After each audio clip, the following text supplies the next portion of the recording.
Hey guys, Shane here with etrailer.com. Today I'm going to walk through how to install the CURT Class 3 trailer hitch receiver on your 2013 BMW X5. Looking for a hitch for this vehicle? In my opinion, you're going to want one that is going to maintain the nice clean look on the vehicle. You can see how the CURT hitch fits on there. It's nice and flush with the edge of the bumper. The receiver, or the cross tube, is completely hidden behind our bumper fascia. So we're not really seeing much. Again, maintaining the nice clean look of the BMW itself. This hitch is going to be a steel construction black powder coat finish. It's really going to help resist any rust or corrosion. Adding a hitch like this to your BMW is going to allow you to do a lot of different things. Maybe you're carrying bikes and you don't want to load them in the vehicle. Maybe you want to put a cargo carrier on to get some of your cargo from inside the vehicle, put it on the cargo carrier so you can make more room for your passengers and make your ride much more comfortable. Maybe you're pulling a small trailer. This hitch is going to allow you to do all of that. This is going to be a Class 3 hitch, 2" by 2" receiver tube opening, reinforced collar, give us a little extra stability there. Hitch pin hole is going to be 5/8 inch in diameter. It's going to take a standard 5/8 hitch pin. Hitch pin and clip does not come with this hitch, however you can find them here at etrailer.com. We're going to have rolled steel style safety chain loops. It's going to accept many different size safety chain hooks. You can see there we got plenty of room. Now I'm going to give you a few measurements to help you when deciding on any of your hitch mounted accessories you may need, such as a bike rack, a ball mount, or cargo carrier. From the center of our hitch pin hole to the outermost part of our bumper, it's going to be about 4 inches. This number is important for any of your bike racks or cargo carriers that may fold up against your vehicle. You want to make sure they're not going to make contact. From the ground to the top innermost part of our receiver tube is going to be about 13.5 inches. Keep that number in mind for any of those hitch mount accessories that may require a little bit more ground clearance. As far as our weight capacities go, we're going to have a 600-pound max tongue weight, which is a downward pressure on the inside of the receiver tube. So when you're loading the cargo carriers or bike racks, you want to make sure you're not exceeding that downward pressure. 6,000-pound gross towing weight, which is going to be how much it can pull. It's going to be the trailer plus the load included. You can use weight distribution with this hitch, however the weights are going to stay the same. Now that we've gone over some of the features, let's walk you through how to get it installed. Start our installation inside the rear cargo area of our vehicle. On both sides we need to remove this panel. We're going to pull up this foam pad. On the passenger side, driver's side, it doesn't cover. We're going to unplug our tail light. Down on the bottom there's going to be a little tab. Push up on it, pull out. We're going to take an 8mm socket. We're going to remove this nut, and this nut.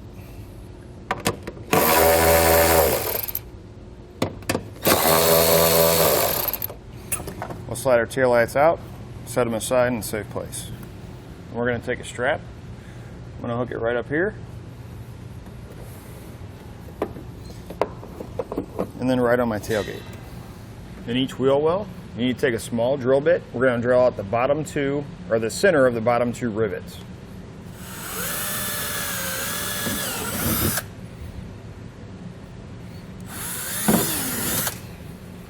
Then we're going to need to pop this panel loose all the way up to about here. If you find you're having trouble and it's not popping loose, what you can do is there's a push pin fastener here, and there's one in here. If you take those two off, you can pull your wheel well liner out, reach in behind, and you can push the little tab to release it.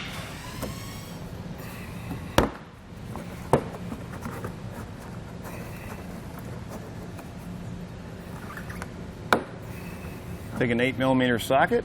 We're going to remove this bolt right here.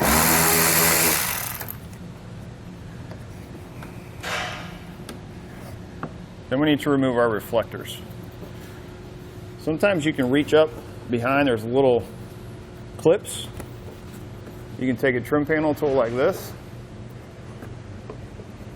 get it in from that side, or release them and slide it out. You want to make sure you're not prying from this side, because you can see right here it hooks into the fascia. If you try prying from this side, it's going to break that tab off. Take an 8mm socket, remove the bolt underneath the reflector. Now what I like to do before I go down to the bottom of the fascia and remove the bolts, take a little bit of tape and run it right along this edge, so that when we're taking it off and putting it on, this piece right here is not going to scratch the paint. if you have one, if your BMW has one that's painted here, I recommend not only putting it here, but also putting it on this edge. You can use electrical tape. I'm using painter's tape. Take an 8mm socket. On the bottom of the fascia, you're going to remove the bolts that run from one side all the way to the other.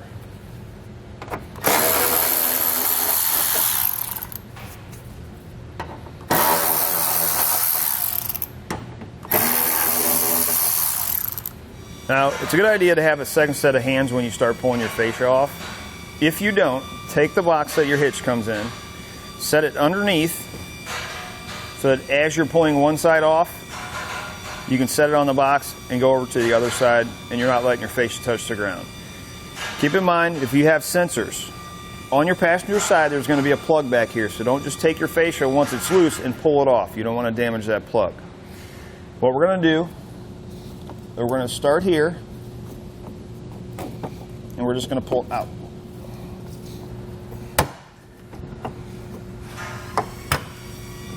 Now, if you notice, I was having a little bit of trouble right in here. These little flaps lock into these tabs in this black piece. If you can get it out enough, you can take a small screwdriver. I recommend a plastic trim panel tool. And if you slide it right down in each one of these slots, it'll push that little tab down and unlock your fascia.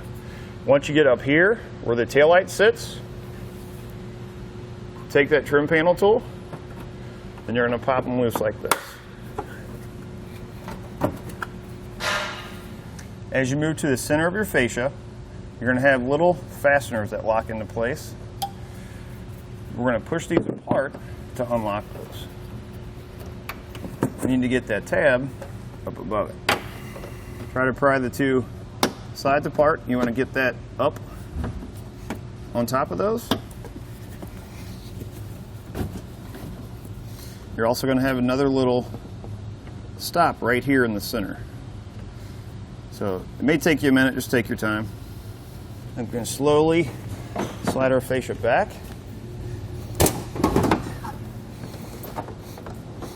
Set it down on our box. And we'll come right over here. We're going to disconnect our sensor wire plug. We're going to have tabs on both sides. Push them together, or push them in, and pull down. And then we can set our fascia aside so it doesn't get damaged. Then we're going to start removing our bumper core. On the top two bolts on each side, you're going to have a plastic cover. Take your 18mm socket. If you spin it just once, just to loosen it, you can take them off by hand. You're only going to have these on the top 4 bolts. Take your trim panel tool. On the passenger side of the bumper core, you need to pop this wire off. This is your sensor wire. And then we'll just work our way across and just unclip it to get it out of our way so we don't damage it. The 18mm socket, we're going to remove the 4 nuts holding our bumper core in place on each side of the vehicle. I will suggest leaving one of them a couple of threads on so your bumper core just doesn't fall off when you are doing the other side.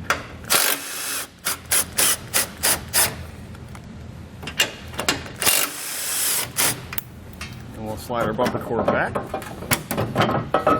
You're going to need to pull up on this plastic edge, or this plastic piece here, to get it over this edge. And then we can slide it off and set it aside. It will not be reinstalled. What I will suggest is over here on this side where your wire's connected, go ahead and unclip that too. Take it and wrap it down around your exhaust and heat shield so it doesn't get caught underneath your new hitch when you put it in place. Now that we've got that moved, we'll go ahead and set our hitch in place. We're just going to line it up with the factory bolts.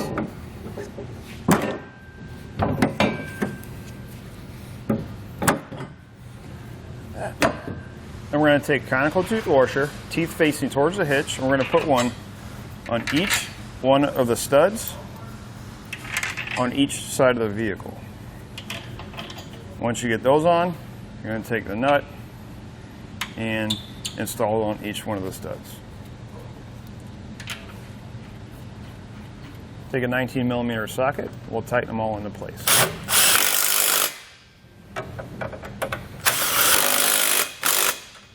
Then we're going to come back and torque all of our hardware to the specification and the instructions.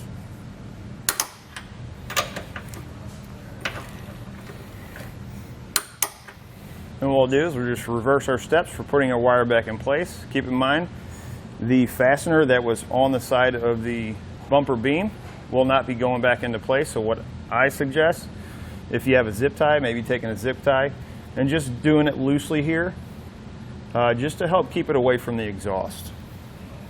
Next, what we need to do is we need to trim the bottom of our fascia. You're going to find center. It's going to be 4 inches wide, 2 inches by 2 inches, and you're going to go 2.25 inches up, and you're going to cut that square out. I'm going to use a rotary tool with a plastic cutting blade.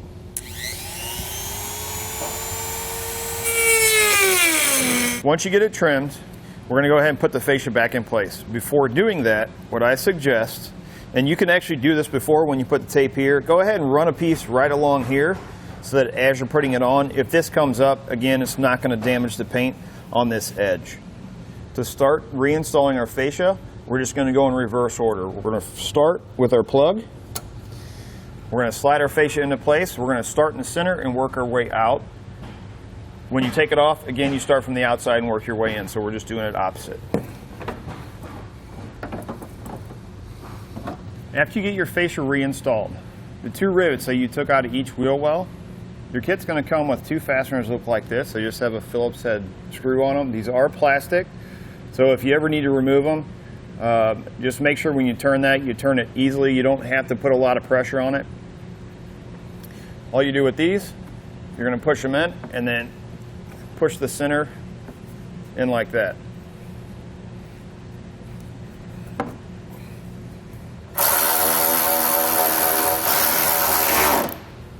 Once you get all of your fascia reinstalled or reattached, go ahead and reinstall your taillights. Once you get your fascia reattached, you have your taillights back in place, you're ready to go. Again, I'm Shane with etrailer.com. I hope this video has helped you, whether you're still deciding or installing the CURT Class 3 Trailer Hitch receiver on your 2013 BMW X5.